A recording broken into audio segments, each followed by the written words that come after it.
Ben bir ustayım. Benim ellerim çamurun sıcaklığını, ateşin gücünü bilir.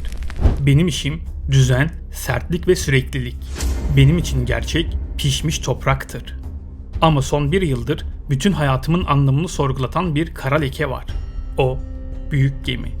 Bir tepenin üzerine inşa edilmiş, karada duran, kocaman, ziftle kaplanmış bir ahşap canavar. O adam her şeyi suların yutacağını söylüyor. Bir tufan mı?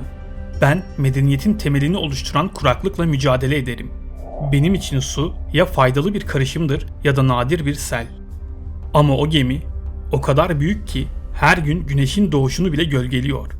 Onun varlığı benim bütün somut bilgime, binlerce yıllık ustalığa hakaret ediyor. Her tuğlam hayır diye bağırıyor. Ama içimde bir yerde o büyüklük beni ürkütüyor. Bu benim günlüğüm. Bir ustanın, inancının ve dünyanın çöküş kronolojisi. Bugün fırınımın önünde yanmış sağlam tuğlalarımı incelerken o geldi. Yaşlı adam.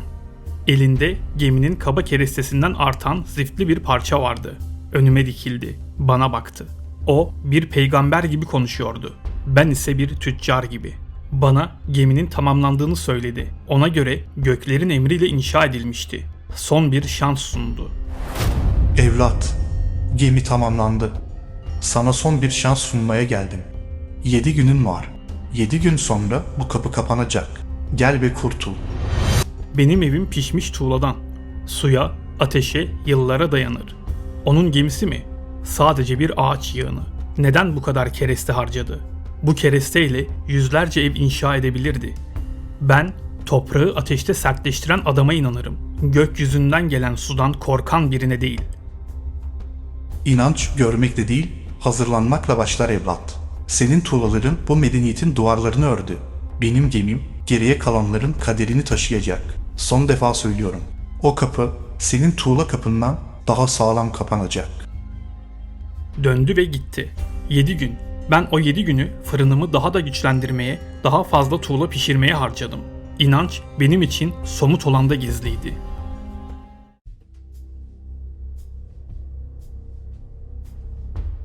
Dört gün kaldı. Şehir Nuh'un gösterisini izliyordu. Ama bu basit bir gösteri değildi. Bu doğanın kural tanımayışıydı. Hayvanlar ikişer ikişer sanki görünmez bir halatla çekiliyormuş gibi gemiye yürüyorlardı. Aslan koyunla yan yana, yılan kuşun önünde. Birbirlerini avlamıyorlar, saldırmıyorlar. Sadece bir kolektif itaat vardı. O an o muhteşem geçişi izledim. Önümden geçen bir çift devasa gergedan fırınımın temellerini sarsıyordu sanki. Onların varlığı benim tuğlalarımın gücünü sorgulatıyordu. Felsefem çatırdıyordu. O adamın oğlu yanıma gelip babasının uyarısını yineledi. Ben ise ona ticari mantıkla cevap verdim. Bu bir mühendislik felaketiydi. Ama hayvanlar yürümeye devam ediyordu. Onlar benim mantığımı değil, bir içgüdüyü dinliyorlardı. Bütün şehir ikiye ayrılmıştı. Nuh'un çılgınlığını izleyenler ve benim gibi somut olana tutunanlar. Ben fırınımı söndürmemeye, tuğla üretmeye devam ettim.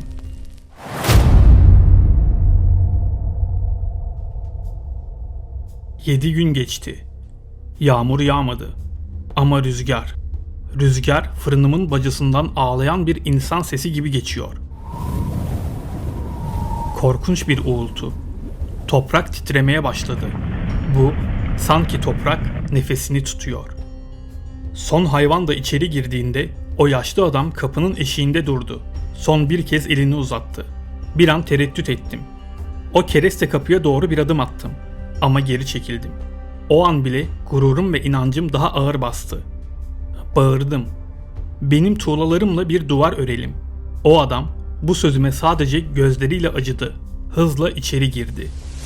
Ve sonra o an geldi. Gökyüzü yarıldı. Korkunç, ne şimşek ne de yıldırım olan bir ışık. Ve o ses sanki gökler parçalanıyordu. Kapı gıcırtıyla kapandı. Sanki içeriden bir ilahi güç kapıyı mühürledi. Ve ardından ihanet.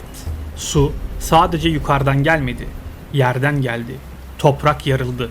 Fırınımın hemen yanından kızıl bir çamur ve su jeti fışkırdı. Benim hayatımı kurduğum o ana toprak beni boğmak için su fışkırtıyordu. Fırınımın temeli sarsıldı. Pişmiş tuğlalarım suyun içinde fıs diye ses çıkararak yumuşamaya başladı. İnancımın temeli çöktü.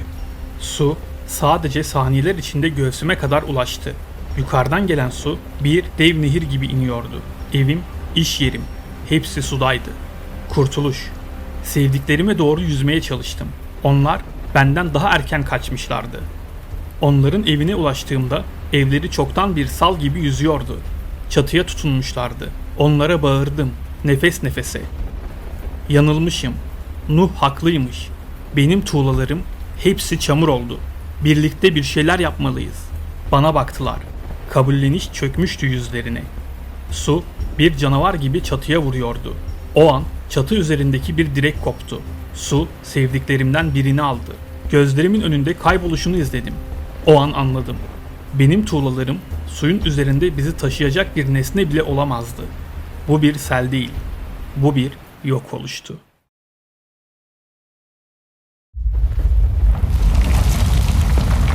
Çatı sallanmaya başladı.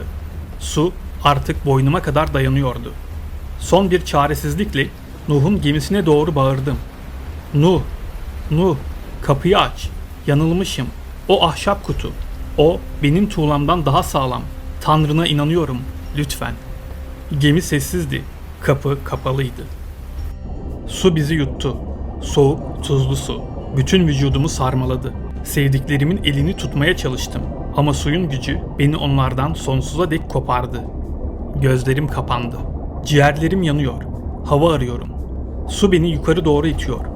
Ardından şiddetle aşağı çekiyor. Kulaklarımda uğultu, boğulmanın acısı. Sadece fiziksel bir sızı değil, pişmanlığın sızısı. Sana son bir şans sunmaya geldim.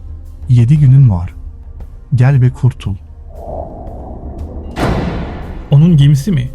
Sadece bir ağaç yığını. O kapı senin tuğla kapından daha sağlam kapanacak. Son bir hava kabarcığı, gözlerimi açıyorum. Su altındaki dünyam, çamurlu, bulanık. Tuğlalarım, yumuşak bir yığın halinde yanımda sürükleniyor. Su beni yeniden yüzeye atıyor. Son bir kez gökyüzünü görüyorum. O devasa geminin silüetini görüyorum. O, Tanrı'nın planına boyun eğme anıtıymış. Benim tuğlalarım hepsi yeniden çamur oldu. Onun kerestesi ise binlerce yıl sürecek bir hikaye başlattı. Ben ellerimle yarattığıma inanan adamdım. Ama en somut şey yani toprak beni terk etti. En büyük yıkım Tanrı'nın gazabı değilmiş. En büyük yıkım çağrıyı duyup kendi ellerinin eserine güvenmekmiş. Bu tür videoların devamı için videomu beğenip kanalıma abone olmayı unutma. Bir sonraki videoda görüşmek üzere. Ben Çağrı Kılıç.